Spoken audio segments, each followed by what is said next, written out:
박정희 전 대통령의 금연 시도와 실패는 그의 삶과 시대의 상징적인 이야기를 담고 있습니다. 그의 마지막 양복 주머니에서 발견된 검은 금연을 향한 그의 간절한 결심을 보여주는 증거였지만 여러 차례의 시도 끝에도 금연에 성공하지 못했습니다. 이러한 실패는 단지 개인적인 습관의 문제가 아니라 당시의 사회적, 문화적 배경과도 깊은 관련이 있습니다. 어린 시절부터 시작된 박 전 대통령의 흡연 습관은 가족, 특히 어머니의 영향을 받았습니다. 당시 사회에서 담배는 어른들의 상징이자 일상의 일부였고, 이는 박 전 대통령의 어린 시절 기억에 깊이 뿌리내렸습니다. 어려운 시절에도 담배를 피우던 어머니의 모습은 그에게 담배가 주는 일시적인 위안을 의미했을 것입니다. 유경수 여사의 금연 권유에도 불구하고 박 전 대통령의 흡연 습관은 쉽게 바뀌지 않았습니다.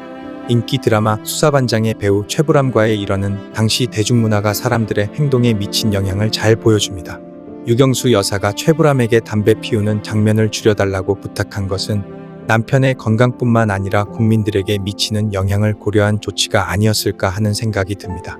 박 전 대통령의 금연 노력은 여러 번의 실패로 이어졌지만 그의 진지한 결심은 청와대 집무실 재떨이를 치우고 내외빈에게 담배를 권하는 모습을 자제한 것에서도 드러납니다. 하지만 이러한 노력에도 불구하고 주치의의 권고에도 금연에 성공하지 못했습니다.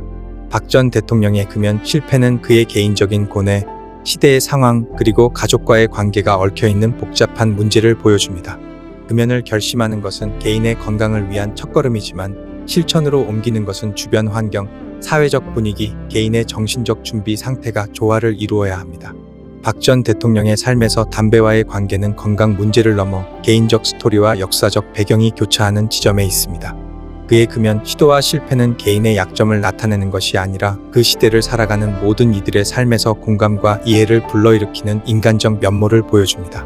10월 26일 그날 그의 피 묻은 양복 주머니에서는 금연을 위한 껌이 발견되었고 경호원은 대통령의 금연을 돕기 위해 은단을 갖고 있었습니다. 흡연을 간섭할 부인이 없는 호라비 대통령은 과연 누구의 눈치를 보며 남몰래 담배를 피웠을까요?